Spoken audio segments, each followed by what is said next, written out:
BNR gold and diamonds తరుగు తక్కువ బంగారం ఎక్కువ. ఇప్పుడు మన వైజాగ్ లో జూలై 24న గ్రాండ్ ఓపెనింగ్. ఈ మొత్తం ప్రాసెస్ లో కమల్ హాసన్ గారి మీద వారిది నమ్మకమా వాత్సల్యమా ఏంటిది అంత అంత పెద్ద జర్నీ సాగడానికి ఇద్దరి మధ్య? ఎందుకంటే కమల్ హాసన్ టాలెంట్ మీద నమ్మకం అండి ఈయనకి.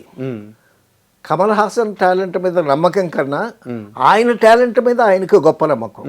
దానికి ఒక మంచి ఆర్టిస్ట్ తోడయ్యాడు. ఇప్పుడు మంచి టెక్నీషియన్, దానికి మంచి ఆర్టిస్ట్ తోడయ్యాడు అనుకోండి, అద్భుతమైనటువంటి పర్ఫార్మెన్స్ వస్తుంది.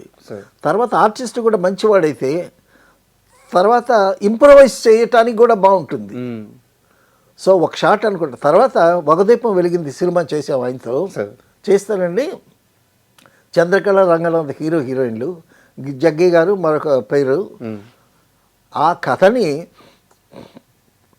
ఒక రా స్టోరీ అనమాట. ఆ కథని మొదటి సీన్ నుంచి లాస్ట్ సీన్ వరకు డిస్కస్ చేసి టోటల్ షార్ట్స్ రాయించాడండి ఆయన. Total shots with dialogue. So ఒక సీన్ చదవటం అనమాట. సీన్ చదివిన తర్వాత ఆ సీన్ని ఎంత ఇంట్రెస్ట్గా ఎంత కొత్తగా చెప్పాలి అని ఆలోచిస్తూ ఆ సీన్ని కన్సీవ్ చేసి మళ్ళా దానికి డైలాగ్ ఫామ్ తీసుకొచ్చి ఈ పాఠం సార్ ఇప్పుడు వచ్చే మేకర్స్ కి. అవును, ఏదో ఇప్పుడు ఒక సీన్ రాసేసుకున్నాం కాదు, రాసిన తర్వాత దాన్ని ఇంకా ఇంట్రెస్ట్ గా ఎలా చెప్పొచ్చు, ఎలా ప్రజెంట్ చేయొచ్చు. ఇప్పుడు శ్రీనివాసరావు గారి ప్రస్థానం అంతా మేకర్స్ కి ఒక పాఠమే. డెఫినెట్గా. తర్వాత అండి అలాగా ఒక దీపం వెలిగిందికి మొదటి నుంచి లాస్ట్ వరకు షార్ట్స్ రాయించాడండి సార్. ఆ షార్ట్స్ రాయించి లెంగ్త్ ఎంత వస్తుంది, తర్వాత దానికి కాస్ట్ ఎంత అవుతుంది, ఎవరెవరు కాస్టింగ్ పెడితే ఎంత అవుతుంది అని టోటల్ షార్ట్స్ వేయించిన తర్వాత ఆ బడ్జెట్ కూడా ఫిగర్ వేసి ప్రొడ్యూసర్కి చూపించాడండి. షాక్ అయిపోయి ఉంటుందేమో. తర్వాత ఆయన మంచి మ్యూజిషియన్, చక్కగా పాడతాడు. రాజేశ్వరరావు గారు అంటే చాలా ఇష్టం. రాజేశ్వరరావు గారి మీద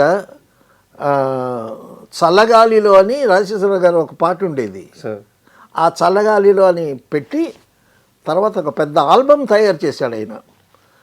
అందరు సింగర్స్ అందరినీ పిలిపించి తర్వాత రైటర్స్ అందరి చేత చల్లగాలిలో అనేటటువంటి పల్లవి తీసుకొని చరణాలు మాత్రం వేరే వాళ్ళ రాయించి అందరు సింగర్ చేత పాడించి ఒక పెద్ద ఆల్బమ్ చేశాడు రాజేశ్వరరావు గారి మీద. సాలు రాజేశ్వరరావు గారి మీద పెద్ద ఆల్బము, చాలా అద్భుతమైనటువంటి ఆల్బము.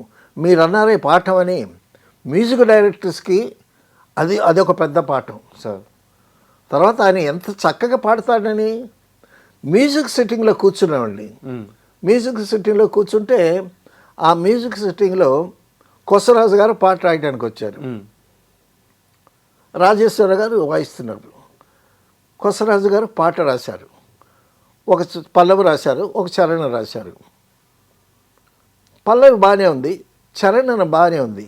ఈయన చరణంలో 2 లైన్లు తీసి దాన్ని పల్లవిగా సెలెక్ట్ చేశాడు. ఓకే. అందరి ఇలవెల్పులే తల్లి సుందర శుభమూర్తివే అని 2 లైన్లు.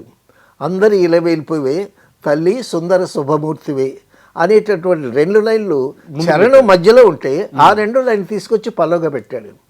అంటే పాటకు పల్లవి ప్రాణం అంటాం కదా, కాబట్టి పల్లవి క్యాచీగా ఉండాలి, బాగా గబుక్కున అట్రాక్ట్ అవ్వాలి.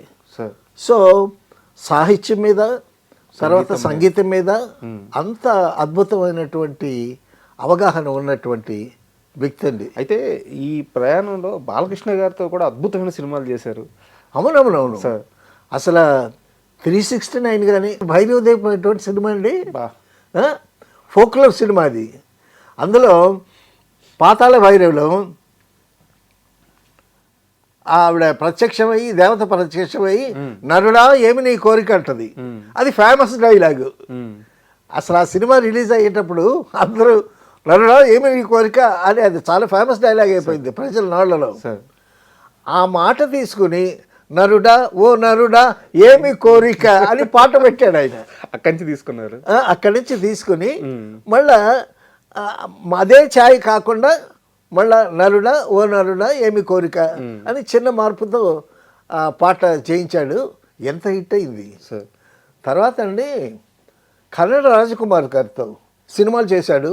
పెద్ద హిట్లు అక్కడ కన్నడ రాజ్కుమార్. అక్కడ కన్నడ రాజ్కుమార్ గారితో ఆ, ఒక్కొక్కసారి కన్నడ రాజ్కుమార్ గారి ఇంటికి ఇన్వైట్ చేసేవాళ్ళంట వీళ్ళని. ఎస్పెషలీ కన్నడ రాజ్కుమార్ గారి మిస్సెస్ ఇన్వైట్ చేసి కాఫీ టిఫిన్ పెట్టి రాజ్కుమార్ గారి ఇంట్లో ఖాళీగా, ఏమంటే రాజ్కుమార్ గారితో ఒక సినిమా తీయండి, ఆయన ఇంట్లో ఖాళీగా ఉంటే బాగాలేదు, మీ షూటింగ్ వస్తే చాలా యాక్టివ్గా ఉంటాడు ఆయన అని ఆవిడ చెప్పేదంట. మీ సినిమా తీయండి, సినిమా తీయండి. సినిమా తీస్తానండి, మంచి కథ దొరకాలి కదా అనేవాడు ఆయన. అంటే వాళ్ళిద్దరు కాంబినేషన్ అయితే కరెక్ట్గా ఉంటుంది. తర్వాత కన్నడ కంటే రాజకుమార్ అంటే చాలా అయ్యో ఇది కదా అక్కడ, చాలా ఆరాధన కదా అక్కడ. మరి అటువంటి ఆయనకి ఎటువంటి కథ దొరకాలి. అవును. తర్వాత సింగతూరు శ్రీనివాసరావు గారండి షూటింగ్ లేకపోతే ఇంట్లో ఖాళీగా కూర్చోడు, అసిస్టెంట్స్ అందరినీ పిలుస్తాడు. అసిస్టెంట్స్ అందరినీ పిలిచి ఇంటిలోనే కాఫీ టీవీలు భోజనాలు పెట్టి ఏదో ఒక సబ్జెక్ట్ మీద డిస్కస్ చేస్తూ ఉంటాడు. అప్డేట్ అవుతూ ఉండడం. ఏదో ఒకటి సబ్జెక్ట్ మీద డిస్కస్ చేస్తూ ఉంటాడు. తర్వాత అండి అప్పట్లో వరల్డ్ ఫిల్మ్ నాలెడ్జ్ మీద ఎంత అవగాహన ఉందో ఈయనకి. సో ఆచార్య 369 గురించి చెప్పండి సార్. ఎందుకంటే పర్టికులర్ దాని గురించి అడుగుతున్నానంటే ఈ మధ్య కాలంలో కొన్ని సంవత్సరాల క్రితం ఒక వార్త వచ్చింది. బాలకృష్ణ గారితో ఆ సినిమా సీక్వెల్ చేయబోతున్నారు, దానికి స్క్రిప్ట్ కూడా రాసిచ్చారు.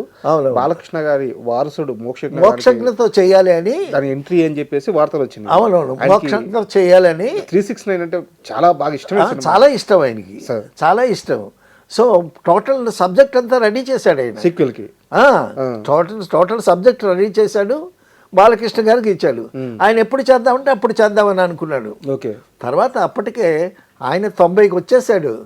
90కి వచ్చేసి 90 దాటుతున్నాడు. తీసాడు కదా, తీసారు. సో అవుతుంది. ఆయన అప్పటికీ కూడా తర్వాత అండి